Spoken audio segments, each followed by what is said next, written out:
Okay, in this video we are going to do problems 23, 24, and 27. At least we're going to try to with the time that we have.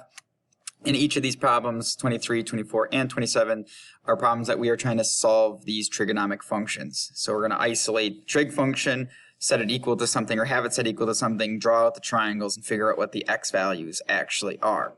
Now in this one here, we actually have to use an identity so that we get everything in terms of sign. And the way we can do this is to say on the left side is still going to be sine squared x. On the right side here, that's 3, and I'm going to replace cosine with its identity 1 minus sine squared. Okay, now I'm going to distribute this 3 in to both terms, and I'm going to get sine squared x equals 3 minus 3 sine squared x. There should be an x there as well. Okay, now I'm going to get everything on one side and have it set equal to 0. And so adding over the 3 sine squared x becomes, well, that's going to add on to here, so that's going to be 4 sine squared x. And then subtracting over the 3, that's minus 3 equals 0. So now I'm going to try to isolate this thing right here. So I'm going to isolate trying to get sine of x, not sine squared of x, trying to just get sine of x. So I'm going to add 3 back over. Maybe I didn't have to move it in the first place. So that's 4 sine squared x equals 3. Divide by 4 on both sides to get sine squared x. So sine squared x equals 3/4. Now I need to square root both sides so that I finally get sine of x. Square rooting this here, that's going to be plus or minus the square root of 3 over 2. Because I can break this into right here, the square root of 3, or I really should say plus or minus the square root of 3 over the square root of 4, and the square root of 4 becomes 2. Okay, well when I'm looking at this, this is sine, and sine is opposite over hypotenuse, so all the possible options here when I'm thinking of plus or minus, I could have a positive square root of 3 over a positive 2, because that would be the positive side of things.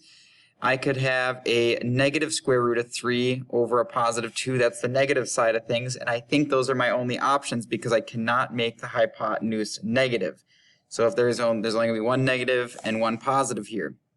And let's draw out the possible triangles that exist here with these two. So I can have the square root of 3 over here. This would be 2. I could have one down here because that's negative square root of 3 and this is 2. I could have one over here because that's a positive square root of 3 again and this is 2. And I could have one down here that's a negative square root of 3 and this is a 2. So I have one in each quadrant. Now I'm going to color these ones because that's quadrant 1 and that's quadrant 3, which means if I use a pi n, that these are going to be accounted for, both of them. And these ones here in quadrants 2 and quadrants 4, if I use a pi n in my final answer, they will both be accounted for. So thinking, looking at these triangles, thinking of their angles, I'm thinking, okay, what angle is this right here? Well, that would be, across from it is a square root of 3, so that is a 60-degree angle. Okay, which means that right there is pi over 3 in radians, because 60 degrees is pi over 3.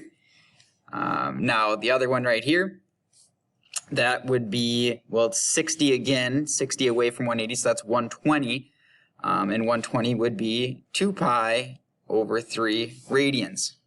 Okay, so now I can actually start with my answers because, like I said, this blue triangle is going to get repeated a pi away. This red triangle, I use my cursor here, this blue triangle down here is getting repeated a pi away from the original. This red triangle down here is going to get repeated a pi away from the original. So I only really need these two answers. And so I get one answer that is x equals pi over 3 plus pi times n. Again, with that pi times n in there, that's accounting for this original one and the one down here. And then every pi, we're just going to hop back and forth between these two blue ones. So they're accounted for.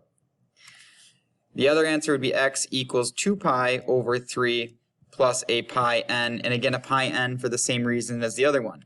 This is my original. Every time I add pi, I'm going to bounce back and forth between these two red ones, accounting for the infinite amount of coterminals that those two triangles will have. Okay, so those would be my two answers for this problem, and that is how I came up with it, and we'll move on to 24. Okay, in problem 24 here, same kind of thing. We want to isolate the trig functions, set them equal to 0, ultimately draw the triangles and solve here. And right away, this is already broken up and there's not much else I can work with, so I'm going to set each piece equal to 0.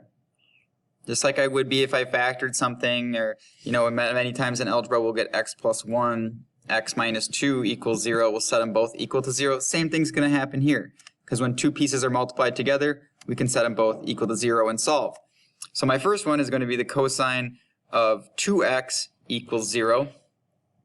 And then the other one here is going to be the, 2 cosine of x plus 1 equals 0. Now, looking at the left side first, okay? In the lesson that we learned about what to do with this multiplier when it's attached to x, okay? What we're going to do is we're going to forget about that 2x until the very end. So I'm actually going to view this as the cosine of x equals 0 until the very end. On the right side of things here, I'm going to isolate the cosine of x. So I'm going to subtract over 1 and divide by 2, and so I get the cosine of x equals negative 1/2. Because subtracting 1 makes it negative, dividing by positive 2 keeps it negative, negative 1/2. Okay, and I'm going to draw triangles or get these points together on a xy coordinate plane. Okay, here on this one, we've got to remember that cosine controls our x values. And on this one here, we need to remember that cosine is also adjacent over hypotenuse. Okay, so in the first one, there's two places where cosine equals 0. Cosine equals 0, or the x's, we don't go left or we don't go right here at pi over 2. And we also don't go left or right down here at 3 pi over 2. In this one over here, these are going to be triangles. I need a negative adjacent side, a positive hypotenuse. That's going to happen right here with a negative 1 and a positive 2. And it's going to happen down here with, again, a negative 1 and a positive 2.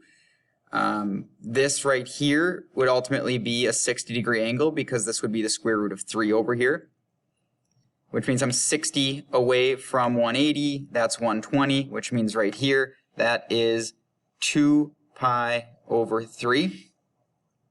This is 60 more than 180 down here, so that's 240, and 240 would be 4 pi over 3. Okay, now I need to write my answers for these ones here. Okay, first one, let's work on the left.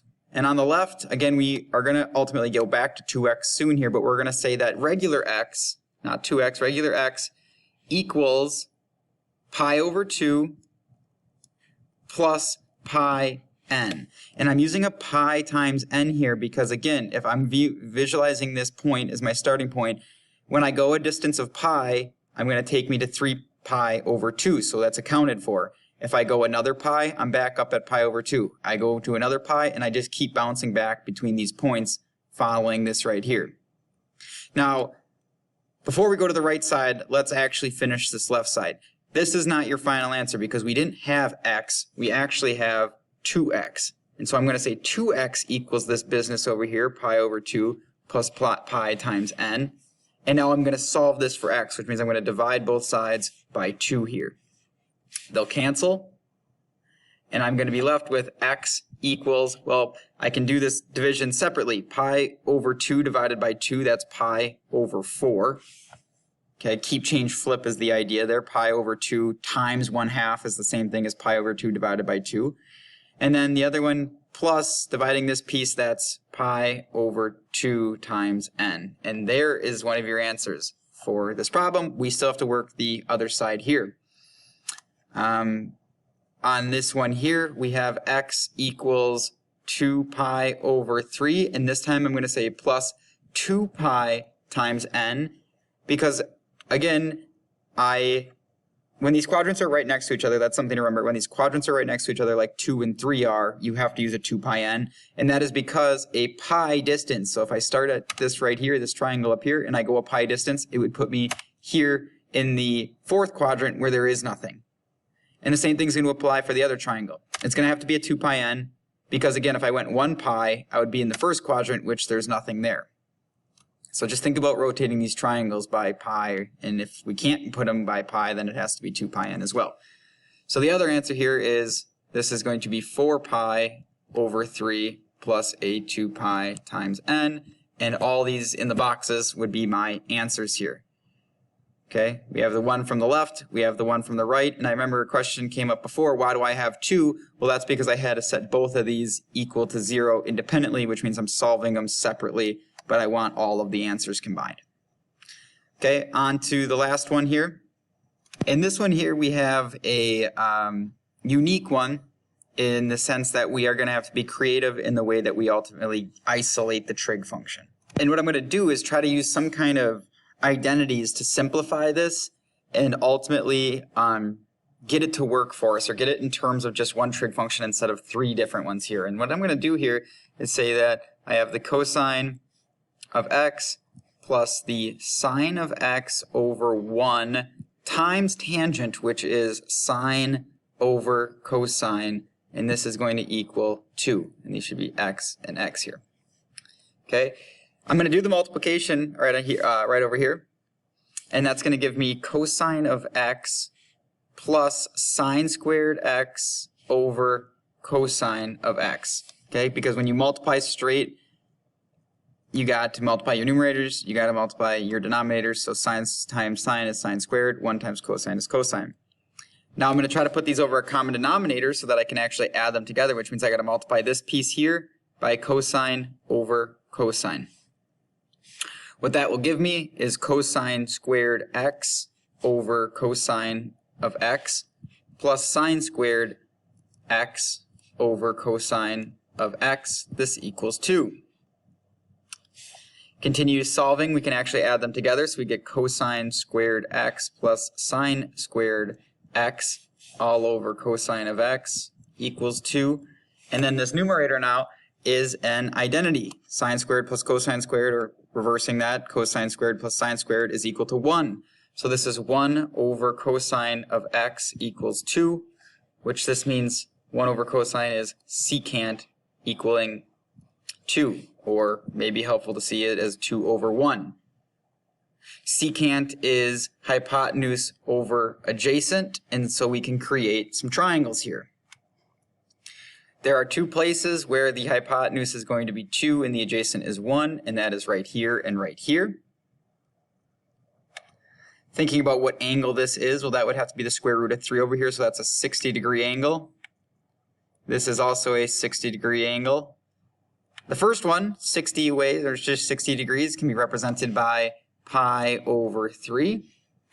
Down here, that's 60 less than 360, so that's 300, and that could be represented by a 5 pi over 3. Making sure that sounds right, and that is 5 pi over 3. Now again, these quadrants are right next to each other.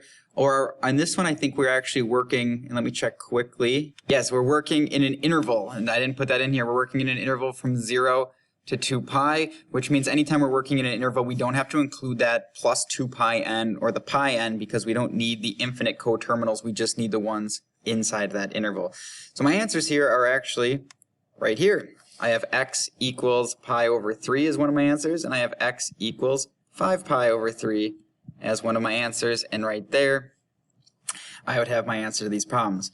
My video will time out. I don't have time to do another one. If you want more assistance on more of these problems, just let me know and I will make an additional video.